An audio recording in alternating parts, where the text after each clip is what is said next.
Hi. In today's video, we are going to talk about the Nikon Z50 Mark II. This is not the Z50 Mark II, I'm not a famous YouTuber, but we'll talk about the specs of the new Nikon Z50 Mark II. It is very similar in size to the Z30, this is the Z30, and we'll go through the specs together and see what the new Nikon Z50 Mark II brings to the table. First, we'll talk about the design and build of the camera. The camera is now a little bit heavier than before and has an improved design with a much deeper grip for your hand and an improved SLR design to somehow mimic the old school DSLR cameras. It is sturdy, it is weather sealed and weighs 520 grams or 18 ounces, and is actually a little bit heavier than the previous generation of Z50. It comes with a fully articulated LCD screen, the same as on the Z30, but it is not going downwards as the previous one. So for example, from here it doesn't go here as did on the first generation Z50. It would have been nice to have one like on the Sony A7R5 where it's fully articulated. You can push it out, you can have it flip down here, flip on the side, and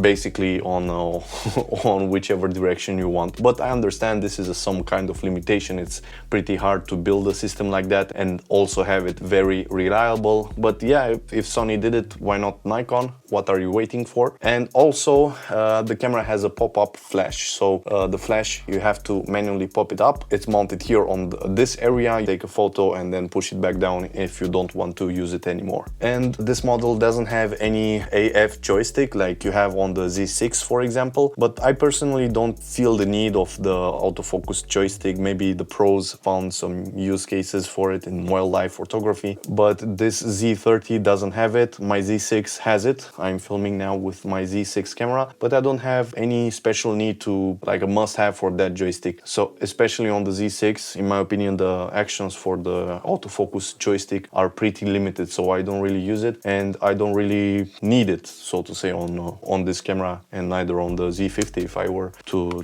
get that camera. Now we're going to look at shooting and performance of the new Z50 Mark II. One drawback of it is that it has that 8-year-old CMOS APS-C 20 megapixel sensor still inside it. So I think they didn't want to change it, didn't want to improve on the technology. They're using the same sensor as on the Nikon D500, but maybe it's a good sensor. I mean, I like it, it produces nice colors, but they did not seem to make a new sensor, update it, and they're still using an 8-year-old sensor on a camera in 2024, especially when they bought Red camera and whatever. I'm not going into that. Maybe they started developing the camera way before the company acquisition for Red, but this camera has the newer EXPEED 7 processor, which indeed feels snappier on the camera. It makes the camera run smoother and offers you more benefits like 30 frames per second in JPEG burst mode when you're taking pictures, and also 11 frames per second in RAW file format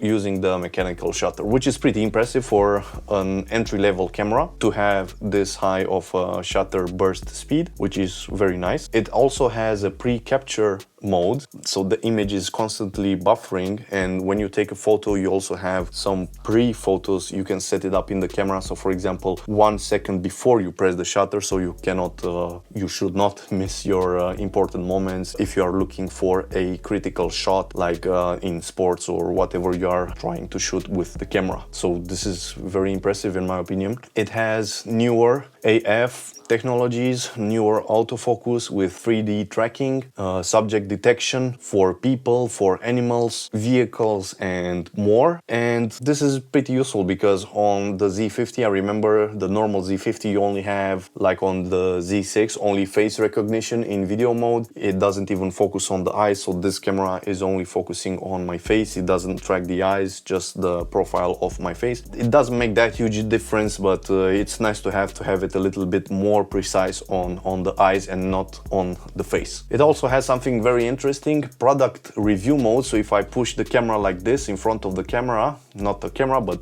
any object I have in my hand, it's useful for bloggers. It will focus on the subject and then focus maybe back to me if that's the case. So if I have something here, focuses on the subject, focuses back on me. I don't know how well the camera does it, but anyway, that's a special mode in the camera which helps you showcase products. And this is maybe useful for influencers that, you know, want to sell you some nice products. Now let's talk about the video capabilities of this camera. It can film 4K video up to 30 frames per second, but that's not all. It can also film 4K video in 60 frames per second, but you do get a 1.5 crop on your video and you kind of lose some of the resolution there, but at the end of the day you have 4K 60 with a crop. And what also excites me the most is the fact that you can get 10-bit and Nikon analog video profile, so that you can color grade heavily in post-production if you want, and this is a nice addition for this camera. These are recorded directly internal, so you don't need an extra recorder like the Ninja Atomos. You are directly recording analog or 10-bit directly in your camera.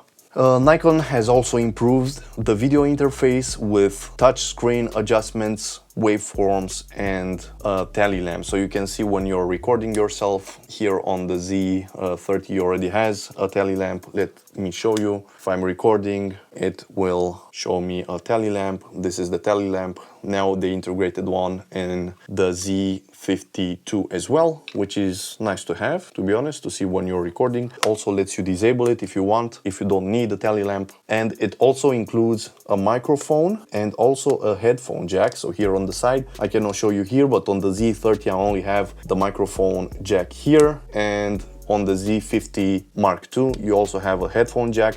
And for a non-professional camera, like non-pro use, it's pretty nice to have so that you can monitor your sound when you are recording. Alright, now let's go over to the picture control and color profiles. And this new Nikon Z50 Mark II offers you custom picture profiles. Unlike the Z50, the Z30, ZFC, they also offer you some limited color profiles, but you cannot add or change them that much. In this case, you can add your own custom profiles and you can download from the internet. So you can use other people's custom profile, download them, and use them on your camera. They also added some extended picture profiles for video, but of course if you're not using the analog flat recording, you will basically bake those settings on your video and have only those when you're exporting your video, which means that you cannot really change that much. But if that's the look specifically that you want to have for your video and you don't want to edit the stuff you recorded in post-production that much,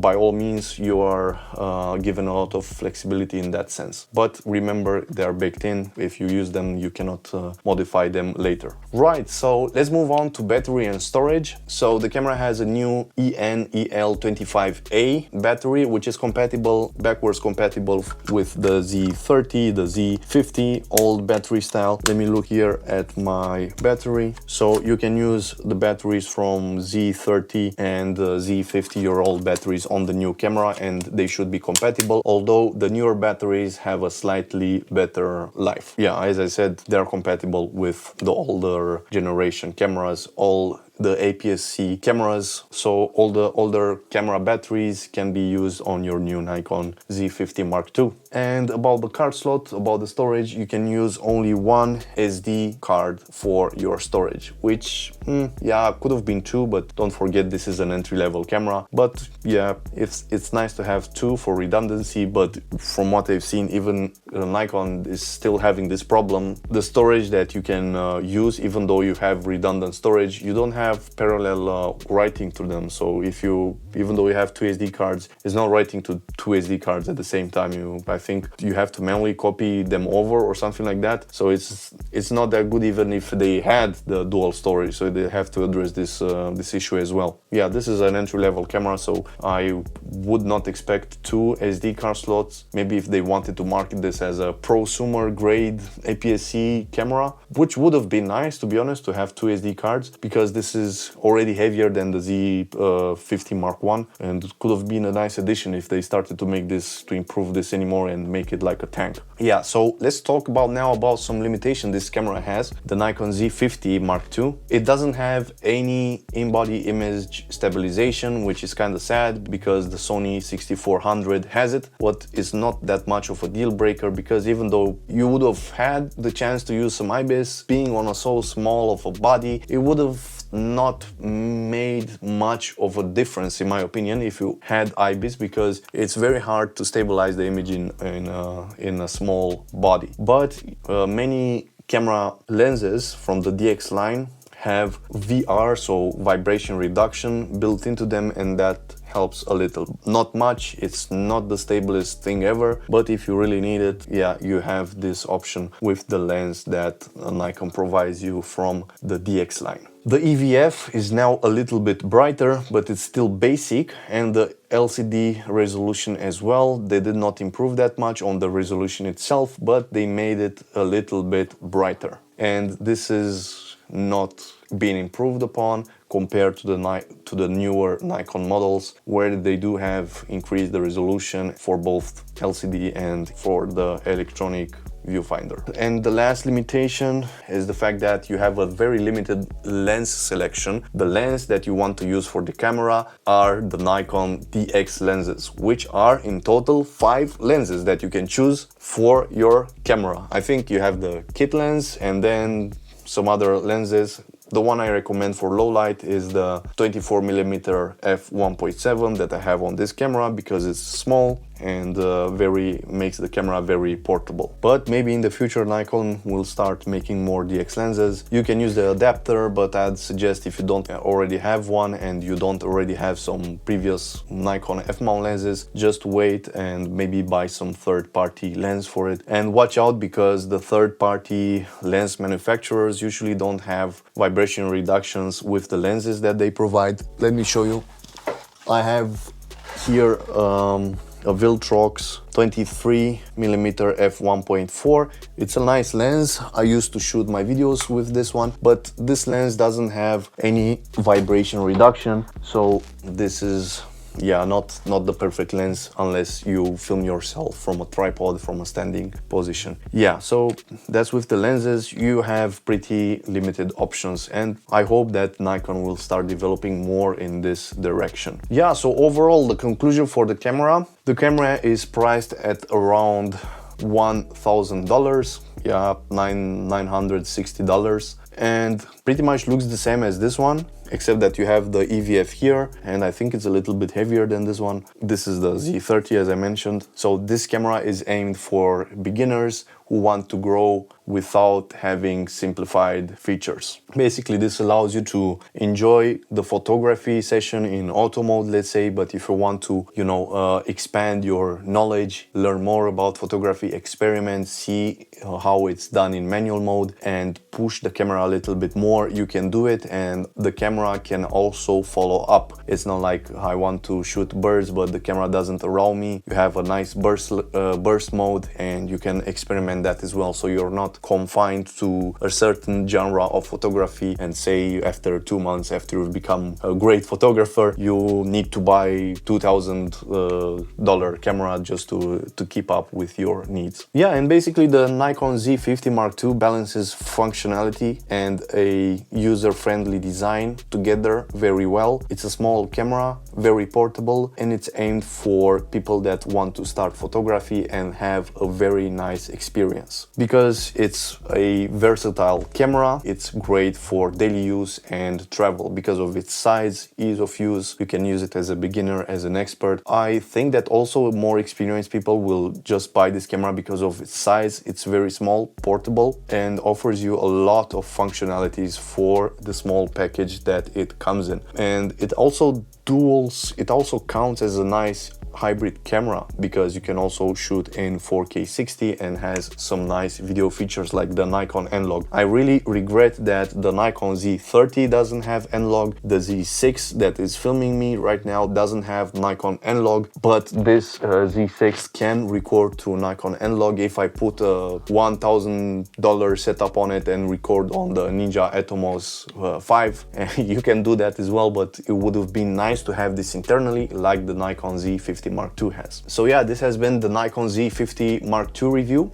I hope you enjoyed the information presented in this video. Let me know in the comments what you think about this camera, if you want to buy it, or if you want to maybe wait for a Nikon Z30 Mark II.